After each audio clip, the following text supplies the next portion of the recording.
नमस्कार प्यारे साथियों, आप सभी का स्वागत है आपके अपने YouTube channel mathematics teaching centre पर। साथियों, मैं हूं कन्हैया कुमार। साथियों, मेरे पीछे जो आप क्वेश्चन देख रहे हैं, ये आपको दो चर वाले रैखिक समीकरण अर्थात क्लास 10th के linear equation in two variables का साथियों ये क्वेश्चन है। ठीक है, आपको साथियों ये लॉन्ग क्वेश्चन में पूछता है। आइए हम लोग इसको देखते हैं। उससे पहले आप लोग क्या करिए, वीडियो को पॉज करके खुद से ट्राई करिए, फिर हम लोग वीडियो देखना स्टार्ट करेंगे। ठीक है जी, आइए हम लोग करते हैं। इसमें कह रहा है जी, आपको इंपॉर्टेंट सीरीज है, समझिएगा। VVI है ये, हर एक बार पूछता आपको 5 नंबर में, गलती से पूछेगा 2 नंबर में बिहार बोर्ड, ध्यान रखिएगा। इसमें कह रहा है कि एक भिन्न 1/3 हो जाती है जब उसके अंश में 1 घटाया जाता है साथियों, और वह भिन्न 1/4 हो जाती है जब हर में 8 जोड़ दिया जाता है, तो वह भिन्न याद कीजिए। ठीक है, आइए बढ़िया क्वेश्चन करते हैं हम लोग। लिखेंगे जब इसको सॉल्व करेंगे साथियों, माना भिन्न का अंश बराबर x एवं हर बराबर y। इसीलिए साथियों आपका यहाँ भिन्न बराबर हो गया x बटे y। यही होता है ना आपका भिन्न, जो होता है साथियों अंश बटे हर होता है, जो कि आपका अंश हो गया ऊपर वाला और हर हो गया नीचे वाला। यहां तक समझने में कोई दिक्कत नहीं ना। आइए अब यहाँ लिखेंगे प्रश्न से या प्रश्नानुसार। साथियों आपका भिन्न तो है x बटे y। पहले क्या कह रहा है कि एक भिन्न 1/3 हो जाती है जब उसके अंश में 1 घटाया जाता है। इसका मतलब हो गया कि हर में कुछ छेड़छाड़ नहीं किया जाता है। साथियों अंश में 1 घटाया जाता है, इसका मतलब हो गया कि x - 1 y आपका नीचे में जो है ये ज्यों का त्यों रहेगा। वो बराबर कितना हो जाता है जी, 1/3। इसका मतलब हो गया साथियों कि अंश में जब 1 घटाया जाता है तो वह 1/3 हो जाती है। पहला पार्ट क्लियर। आइए इसका इक्वेशन हम लोग बनाते हैं। जब क्रॉस मल्टीप्लीकेशन करें तो साथियों आपका 3 से मल्टीप्लाई करेंगे, हो जाएगा 3x - 3 बराबर में साथियों आपका y हो जाएगा। आप क्या करिए, y को उधर भेजिए और 3 को उधर भेज दीजिए। फाइनली मित्र आपका यहाँ से 3x ये -y बराबर में आपका उधर दाईं ओर जाने के बाद 3 हो जाएगा, जो कि साथियों आपका समीकरण 1 होगा। यहाँ तक समझने में कोई दिक्कत, मजा आ रहा है ना, बढ़िया क्वेश्चन है। उसके बाद साथियों लिखेंगे पुनः प्रश्न से 5 नंबर वाला है, वहां आपका कॉपी बोलेगा, आप नहीं। जितना अच्छा से फिनिश करके आइएगा, सॉल्यूशन बढ़िया तगड़ा तरीका से अप्रोच देकर आइएगा, उतना बढ़िया मार्किंग होगा आपका, ध्यान रखिएगा साथियों। पुनः प्रश्न से अब कह रहा है, इसमें पहला पार्ट हो गया था क्लियर। अब कह रहा है वह 1/4 हो जाती है जब हर में 8 जोड़ दिया जाता है। साथियों भिन्न तो आपका वही बनाना है x बटे y।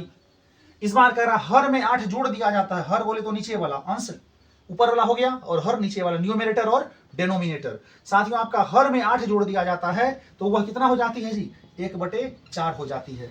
इस बार कह रहा था हर में 8 जोड़ दिया, यानी अंश में कुछ नहीं किया छेड़छाड़। ठीक है जी, x बटे y प्लस 8 बराबर साथियों आपका 1/4। फिर से वही वाला बात, क्रॉस मल्टीप्लाई जब करेंगे 4 से गुना करेंगे साथियों, हो जाएगा 4x ये बराबर आपका 1 से y प्लस 8।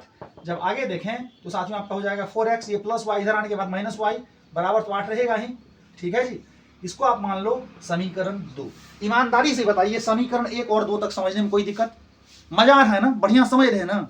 ठीक है, चलिए समीकरण 1 और 2 तो आ गया। अब साथियों यहां लिखेंगे, अब समीकरण कट खुद नहीं करिएगा, कॉपी गंदा नहीं करिएगा, पेज को बढ़िया से लिखिएगा। समीकरण 1 तथा 2 से साथियों, समीकरण 1 तथा 2 से। आइए आपका एक है जी 3x - y बराबर 3। ठीक है, और दूसरा है आपका 4x - y बराबर 8। 4x - y बराबर 8। यहां क्या करना है आपको, देखिए घटाएंगे तब आपका कैंसिल होगा, विलोपन विधि तो पढ़े होंगे। ठीक है, आपको यहां भी y यहां भी y, कोफिशिएंट दोनों का इक्वल है। यहां माइनस करेंगे, यहां माइनस करेंगे साथियों आपका ये माइनस हो जाएगा, इसका प्लस, फिर ये आपका माइनस, बगल में क्या लिखेंगे, घटाने पर। ये साथियों आपका है विलोपन विधि। अब बताइए आपका यही था समीकरण 1 ना, और यही मित्र आपका समीकरण 2। हमने समीकरण 1 में से 2 को घटाया। जब माइनस यहां करेंगे साथियों, ये माइनस आपका अब नहीं रह के प्लस हो गया, यानी -y और +y ये क्या हो गया जी, कैंसिल। तो बताइए 3x - 4x करिएगा तो -x आएगा। इधर आपका साथियों 3 में से 8, ये जो साइन है वो नीचे वाले का है, यानी ये 8 का साइन है माइनस, तो 3 में से 8 जब जाएगा तो हो जाएगा जी -5। माइनस माइनस आपका साथियों कैंसिल होने के बाद x बराबर 5 आ गया। यहां तक समझने में कोई दिक्कत। जब आप चाहते हैं x को कैंसिल करने के लिए तो साथियों आपको 4 से गुना करना होता समीकरण 1 में सब पार्ट में, और ये 3 से गुना करना होता समीकरण 2 के सब पार्ट में। तब साथियों इसके आपका कोफिशिएंट बराबर हो जाता, 4 तिया 12, फिर यहाँ 3 चौके 12 आपका। ठीक है, तब आपका 12x कैंसिल होने के बाद फिर आप अपना मामला सेट कर लेते। ठीक है, यहाँ तो कोई दिक्कत समझने में।